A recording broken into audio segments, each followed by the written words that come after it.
নমস্কার আমার আপনজনেরা রুদ্রবার্তায় আপনাদের সকলকে স্বাগত জানাই। আমি রুদ্রপ্রসাদ ব্যানার্জি। আজ খুব খুশির দিন। দেশের মধ্যে নরেন্দ্র মোদীকে হারানোর জন্য ইন্ডি জোট তৈরি হোক বা যাই হোক, পারতপক্ষে গোটা দেশবাসী বুঝছে বা জানছে, বা আপনিও বলবেন হ্যাঁ মোদি হ্যায় তো মুমকিন হ্যায়। কারণ সাজাপ্রাপ্ত মানে মৃত্যুদণ্ডে সাজাপ্রাপ্ত মানুষকেও ছাড়িয়ে আনতে পারে আজকের ভারত, মোদিজি পারে। আর তাই সবাই বলে মোদি হ্যায় তো মুমকিন হ্যায়। চলুন শুরু করা যাক এই মুহূর্তে সবচেয়ে বড় ব্রেকিং নিউজ নিয়ে রুদ্রবার্তা।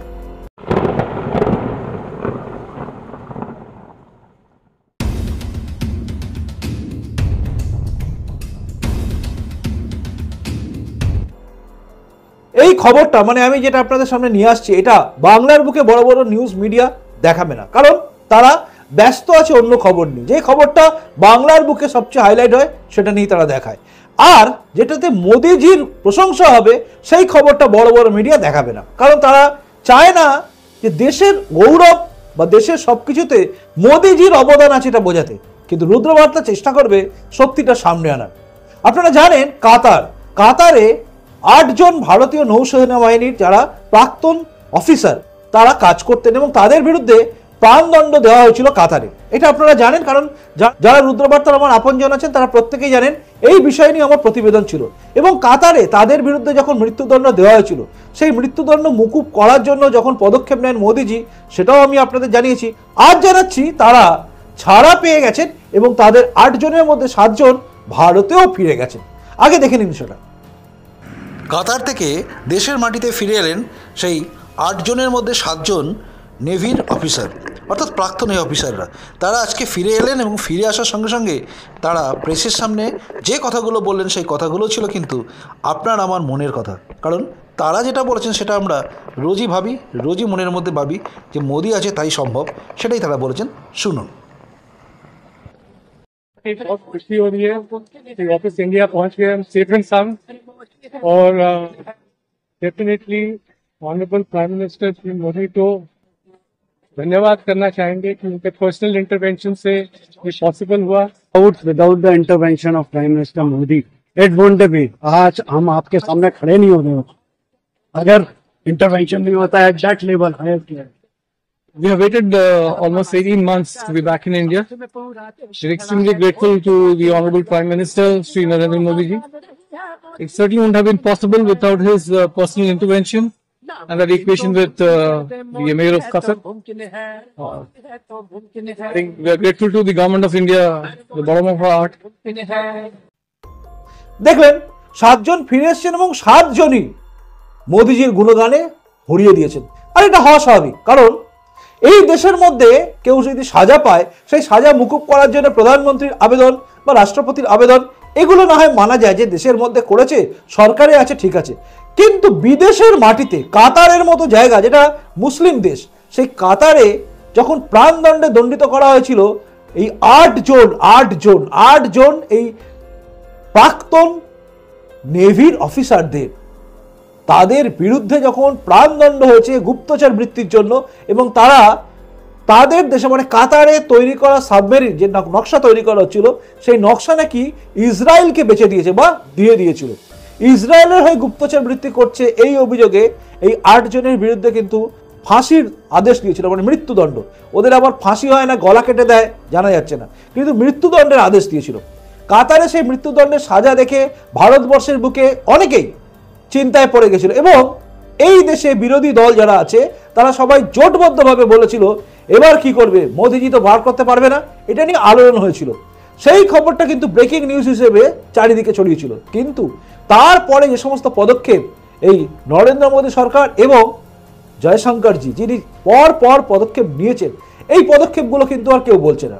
বিশেষত মোদী সরকার, মোদিজির পদক্ষেপের কথাই কিন্তু এরা সবাই অর্থাৎ প্রাক্তন নেভি অফিসাররা স্বীকার করছেন। কারণ একটা বিদেশের মাটিতে বসে তারা কি কাজ করছিল, একটা কোম্পানির হয়ে, জাহাজ কোম্পানির হয়ে সেখানকার সিকিউরিটিগুলো দেখছিল, তারা সেই সাবমেরিনের নকশা দিয়ে দিচ্ছে ইসরায়েলকে, এবং ইসরায়েলকে দিয়ে দিচ্ছে বলে তাদের বিরুদ্ধে মৃত্যুদণ্ড ঘোষণা করা হয়ে গেছিল। সেই ঘটনায় আমাদের দেশের মধ্যে থাকা অনেকে আবার বলেছেন ইসরায়েলকে কেন বেচছিল, এই ব্যাপারটা ভালো করে ভাবা উচিত এবং এদের বিরুদ্ধে যা ব্যবস্থা নিচ্ছে তার মধ্যে যাওয়া উচিত নয়, ভারত সরকারের নাক গলানো উচিত নয়, খোঁজ নেওয়া উচিত। এই কথাও বলেছিল, কারণ তাদের কাছে দেশ আগে নয়, তাদের কাছে ছিল ইসরায়েল বিরোধিতা করা। কারা আপনারা নিশ্চয়ই বুঝতে পারছেন।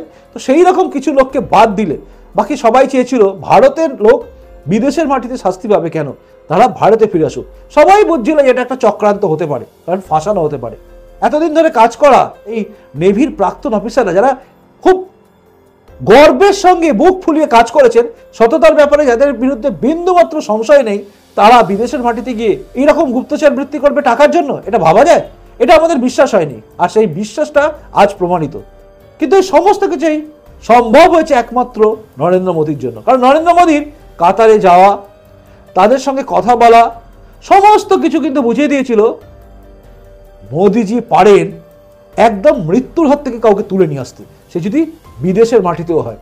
আপনারা জানেন আফগানিস্তান থেকে শুরু করে ইউক্রেন, যেখানে যেখানে যুদ্ধকালীন পরিস্থিতি তৈরি হয়েছে, সেখানে যুদ্ধ থেমে গেছে, শুধু ভারতীয় বিমান গেছে তাদেরকে, মানে ভারতীয়দের তুলে আনার জন্য।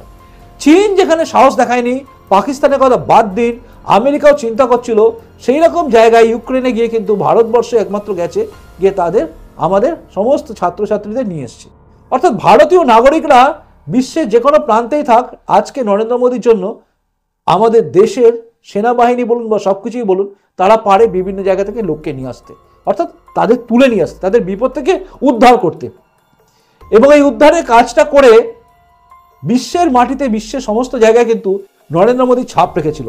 আপনাদের নিশ্চয়ই মনে আছে ইউক্রেনের ব্যাপারে কিন্তু পাকিস্তান এবং চীন দুটো দেশের নাগরিক বলেছিল যে ভারত যেটা করতে পারছে আমরা কেন পারছি না। আমেরিকাও বলেছিল যে ভারত যেটা করতে পারছে, আমেরিকাবাসীরা বলেছিল ভারত যেটা করতে পারছে আমাদের করতে কেন চিন্তা হচ্ছে। এই জায়গা তৈরি হয়েছিল। অর্থাৎ চারিদিকে কিন্তু নরেন্দ্র মোদীর ব্যাপারে কিন্তু একটা সব জায়গায় একটা দেখবেন একটা কথা আছে যে মোদী হয় তো মুমকিন হয়।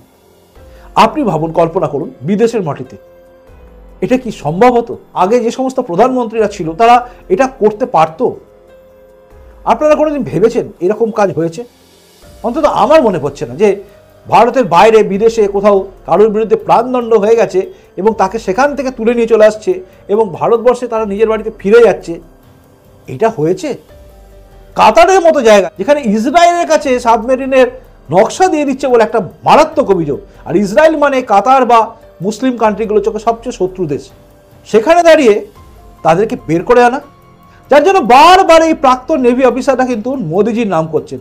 আর করাটাই স্বাভাবিক, কারণ সবাই অকৃতজ্ঞ নয়। যেভাবে বাংলার বুকে একজন আফগানিস্তান থেকে ফিরে এসে আফগানিস্তানের প্রশংসা করছিলেন, বাংলায় ভারতবর্ষের বুকে যে ভারতবর্ষের প্রধানমন্ত্রীর প্রশংসা একবারও যিনি করলেন না, সবাই এরকম হয় না।